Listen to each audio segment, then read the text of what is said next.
सभी को सादर नमस्कार।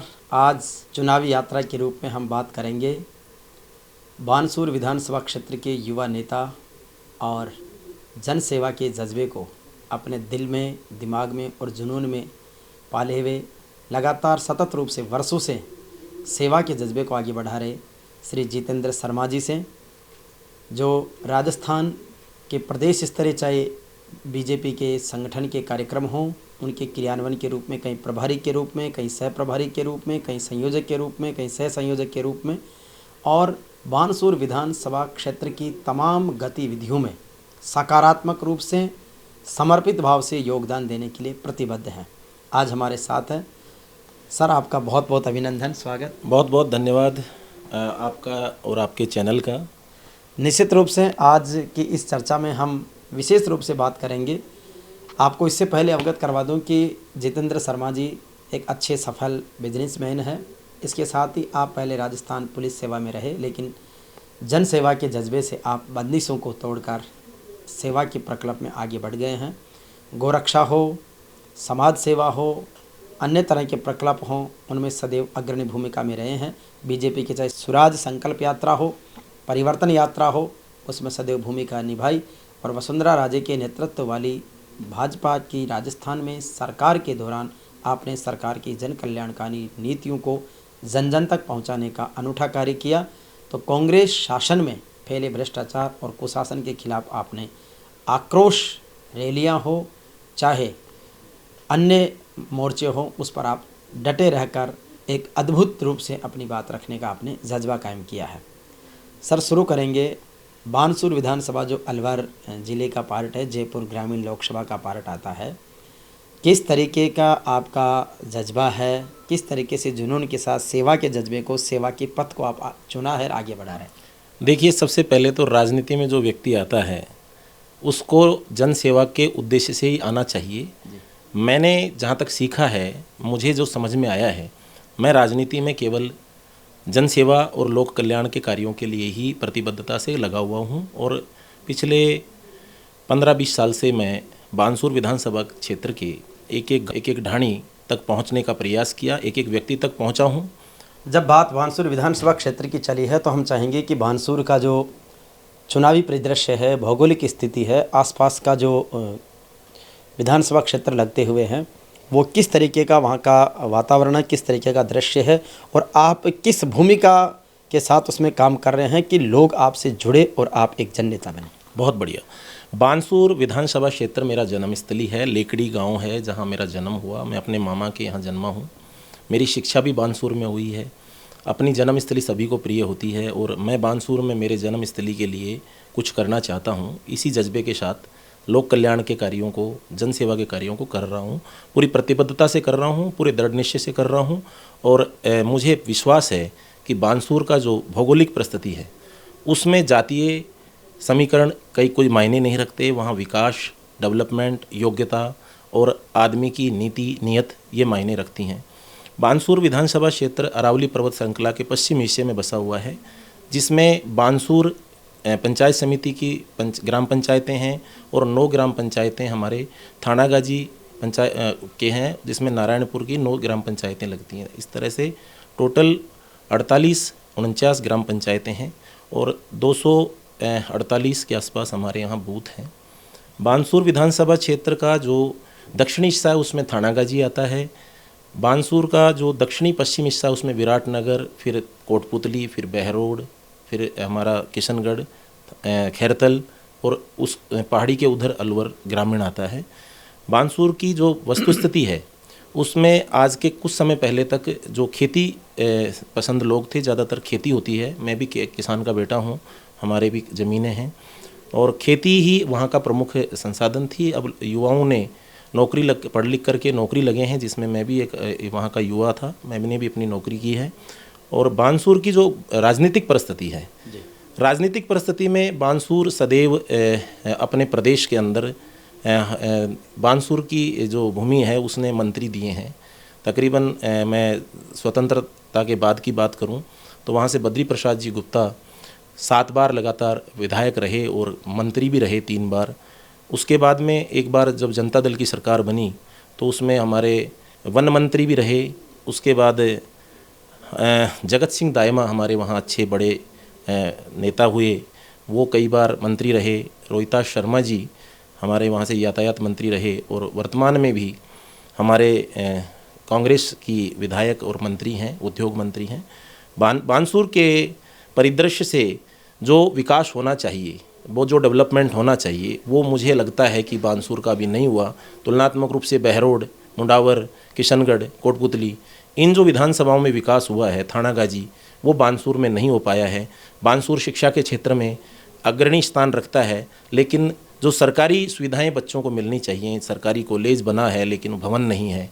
ऐसी बहुत सारी मेरे मन में पीड़ा है। कन्या महाविद्यालय जो नाम मात्र की घोषणा हुई है, जिसके ऊपर अभी कोई एक्शन नहीं हुआ है। जब बानसूर थोड़ा शिक्षा के क्षेत्र में ग्रामीण परिवेश बहुत ज़्यादा है, इस कारण से युवा जो भटके हुए हैं, जो रोज़गार के अवसर वहाँ होने चाहिए, बहुत बड़ा वहाँ पे हमारा सवाई चक क्षेत्र है, नदी का क्षेत्र है, जहाँ पर रोज़गार के अवसर, फैक्ट्रीज़, कल कारखाने, जैसे बहरोड, नीमराणा, भिवाड़ी, वही अलवर के इस जगह हैं। माड़ा में आते हैं, लेकिन बानसूर उनसे एनसीआर से भी थोड़ा दूर है। ऐसी बहुत सारी चीज़ें हैं जो बानसूर को विकसित बानसूर बना सकती हैं। ऐसे मेरे मन में बहुत पीड़ाएं हैं, बहुत कसक हैं। मैं पढ़ा लिखा हूँ, मैं शिक्षा के माध्यम से रोज़गार और विकास कैसे आ सकता है, ये मेरे मन में बहुत सारी योजनाएं हैं जो मैं सरकार का हिस्सा होकर के, मुझे अगर इस तरह का कोई नेतृत्व मिलता है तो मैं बानसूर के लिए कुछ विशेष करने की मेरी इच्छा है। तो निश्चित रूप से लोक कल्याण के मार्ग पर एक बड़ा विज़न आपने रखा सर, और इतनी सारी चीज़ों की धरातलीय समझ होना, उनका संभावनाओं को तलाशना और उन संभावनाओं को क्रियान्वित करना एक बड़ी चुनौती, और उन चुनौतियों को अपने अवसर में बदलने का जज्बा है। आप जो जिस भाव से, जिस वे से आप बात रख रहे हैं, तो निश्चित रूप से ये संस्कार आपके पारिवारिक रूप से रहे होंगे, आपके परिवार में भी ऐसा जन सेवा का पहले से वातावरण रहा होगा, तो उसके बारे में भी कुछ बताएं। मैं एक राजनीतिक परिवार से रहा हूँ। मेरे दादाजी जब भारत आज़ाद हुआ उस समय 13 वर्ष तक सरपंच रहे, मेरे ताऊजी सरपंच रहे हैं, और हम अभी भी जो पंचायती राज के चुनाव है उसमें हमारी बहुत प्रत्येक चुनाव में भागीदारी रहती है। एक बार जनता का आशीर्वाद कई बार मिला है, 5-6 बार हम लोग सरपंच रहे हैं। और राजनीतिक दृष्टि से ये है, सामाजिक दृष्टि से हमारा पूरा परिवार संघ से जुड़ा हुआ है। मेरे पिताजी ने शिला पूजन जैसे कार्यों में भाग लिया। गुजरात मेरे पिताजी का व्यवसाय था, तो माननीय गुरुजी जो नरेंद्र मोदी जी के गुरु थे, मेरे पिताजी भी मेहसाणा में ही रहे, और वहाँ पे संघ की शाखाओं में जाना और रहना। संस्कार, मेरे माताजी एक आध्यात्मिक महिला हैं। मेरे माताजी का परिवार पूरा एक आध्यात्मिक उसमें है, जो भी राजनीति में है। और मेरे को जो जीवन में मिला वो मेरे माता पिता की बड़ी कृपा है कि उन्होंने ऐसे संस्कार दिए कि दूसरों का कल्याण करने में ही एक जो आनंद है, जो अनुभूति है, वो बहुत ही अच्छी लगती है। और मैं भी 1993 से स्वयं सेवक हूँ। हमारे गांव में शाखा लगती थी, अब मैं जयपुर या दिल्ली रहता हूँ, तो मेरे पड़ोस में शाखा लगती है, तो मैं नियमित तो नहीं जा पाता, लेकिन जब भी मुझे संघ के कोई कार्यक्रम या होते हैं तो मैं निश्चित रूप से वहाँ उपस्थित रहता हूँ। बानसूर में भी जब भी कोई संघ का कार्यक्रम होता है तो मैं आगे बढ़ चढ़ करके भाग लेता हूँ।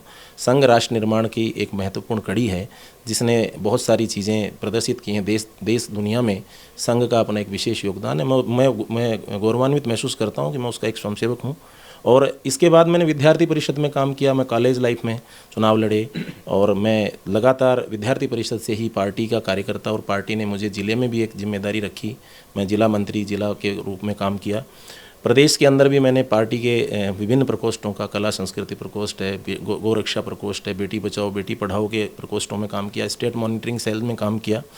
तो मुझे पूरे राजस्थान का भी राजनीतिक भूगोल समझने का और राजनीतिक गणित समझने का अवसर मिला।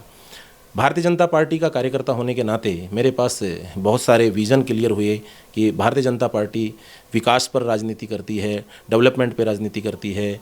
भारतीय जनता पार्टी का जो मूल सिद्धांत है, वो एक आम कार्यकर्ता भारतीय जनता पार्टी में काम करके, जनसेवा के कार्य करके, पार्टी के कार्य करके, राष्ट्र के हित के कार्य करके वो आगे बढ़ सकता है। इसलिए मेरा ये राजनीतिक जो संस्कार है वो मेरे परिवार की कृपा है, पार्टी की कृपा है, और मेरे ऐसे गुरुओं नेतृत्व की कृपा है जिनके कारण मैं सीख पाया। तो निश्चित रूप से सर, इस साल इलेक्शन ईयर है, बहुत से लोग तैयारी में जुटे हैं, पार्टियों का अपना एक गाइडलाइन है, और बहुत बड़ा संघर्ष है, चुनौतियां हैं, उनको अवसर में बदलने का। कहीं आप प्रतिस्पर्धा के रूप में देखते हैं, कहीं चुनौतियां देखते हैं, किस तरीके से निपटेंगे, क्या खास रणनीति है? भारतीय जनता पार्टी में कोई प्रतिस्पर्धा नहीं है, वहाँ योग्य कार्यकर्ताओं का वो होता है। और मुझे लगता है कि इन सब चीज़ों को लेकर के मैं जो काम कर रहा हूँ, जिस तरह की पार्टी को एक योग्य कार्यकर्ता की आवश्यकता होती है, वो तमाम चीज़ें मुझ में पार्टी ने निर्मित की हैं। मैं बहुत सालों से पार्टी का काम कर रहा हूँ, बहुत सारे दायित्वों पे काम किया है, बहुत सारे संगठन में मैंने काम किया है। तो मुझे ऐसा लगता है कि जो योग्यता चाहिए और जो पैरामीटर्स चाहिए, उन पर मैं अपने आप को ठीक महसूस करता हूं। और पार्टी का निर्णय मेरे लिए सर्वोधार्य है। पार्टी जो निर्णय करती है वो मेरे जैसे कार्यकर्ताओं को ही कुछ भी बना सकती है। अगर मुझे उनको लगेगा कि ये उचित निर्णय होगा तो निश्चित रूप से मेरे लिए कहेंगे।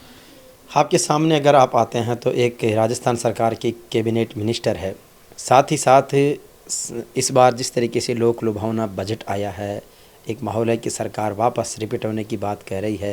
कहीं न कहीं एक चुनौतियाँ आपको कांग्रेस से जो मुकाबला करने की है, उसको लेकर के एक युवा के रूप में क्या कहें?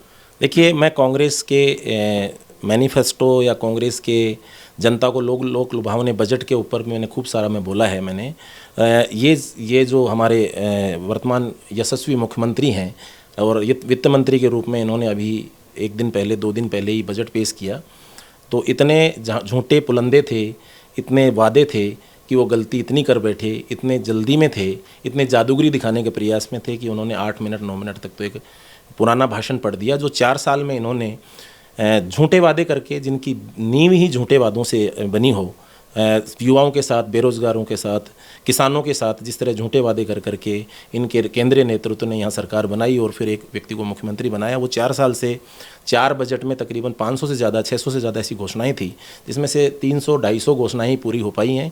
बजट नहीं है और अगर कोई घोषणा अटक जाती है तो उसका सीधा वो ढिंडोरा वो हमारे केंद्रीय नेतृत्व मोदी जी की सरकार पर फोड़ते हैं। ये जो सरकार है ये कम्प्लीटली फेल सरकार है। इनमें आपस में फूट है, इनकी लड़ाइयाँ बहुत हैं। बहुत दिनों तक ये होटल में रहे हैं, जनता के पैसे का दुरुपयोग होटलों में किया है।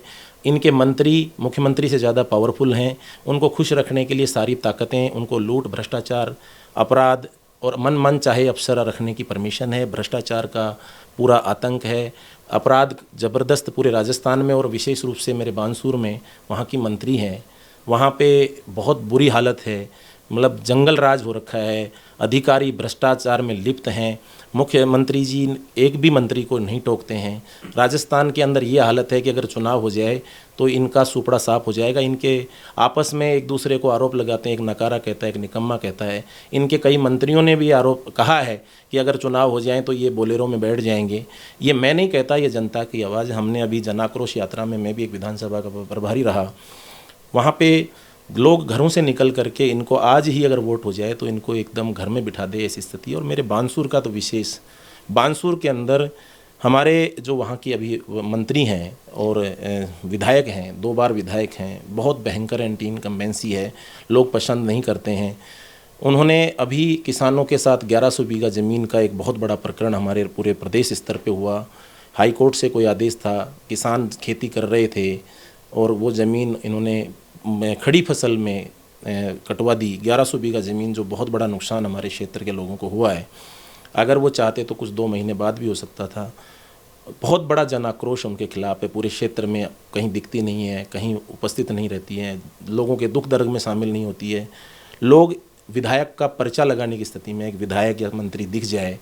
बानसूर में अपराध चरम पे है, पुलिस केवल मंत्री जी की एस्कॉर्ट में पाई जाती है। इसके अलावा कोई अपराध हो जाए, जो मेन कस्बे का थाना है वो 3 किलोमीटर दूर है। बहुत बड़ा 33 ग्राम पंचायतों का क्षेत्र एक थाने के नीचे आता है। दूसरा थाना जो है वो भी काफ़ी फैसिलिटीज़ नहीं है, पुलिस के पास कोई संयंत्र नहीं है। आज अपराधियों के पास में अत्याधुनिक हथियार हैं। अपराध के अलावा जो बलात्कार हैं, लूट हैं, डकैती हैं, ये बानसूर में आम बात है। अभी 6.5 लाख रुपए की डकैती, एक व्यापारी से अपने घर जा रहा था, उससे डकैती हो गई।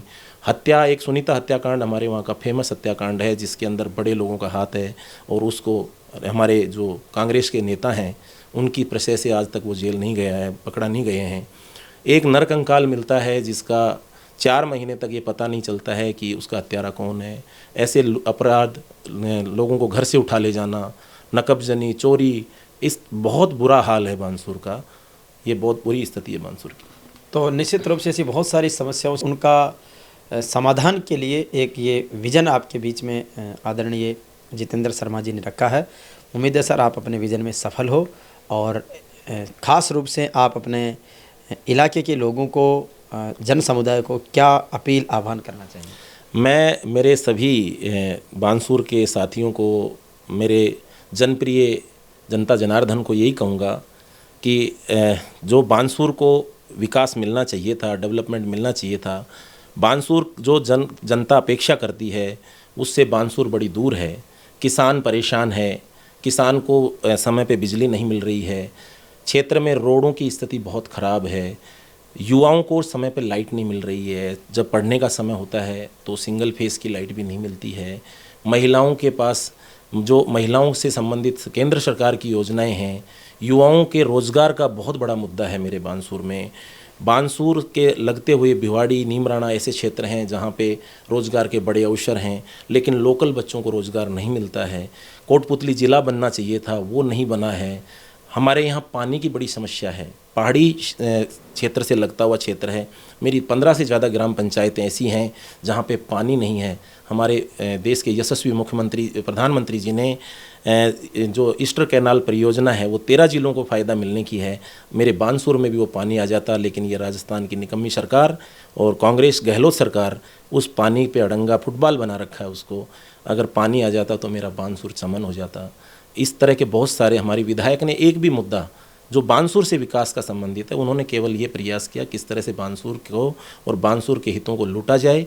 निश्चित रूप से मैं बानसूर के युवाओं से, बानसूर की जनता जनार्दन से ये कहूँगा कि एक बार ऐसे योग्य प्रत्याशी को मौका दिया जाए जो इन सब जन अपेक्षाओं पर खड़ा उतर सके, 24 घंटे बानसूर की जनता का पहरेदार बन करके जनता के लिए काम कर सके। और निकम्मे लोगों को तो ये रास्ता दिखाई देंगे और मैं प्रयास करता हूँ कि ऐसे सभी जन सरकारों में उपस्थित रहता हूँ। Thank you. तो निश्चित रूप से बहुत बहुत धन्यवाद जितेंद्र जी, और आपके विज़न को, आपके मिशन को हमारी बधाई।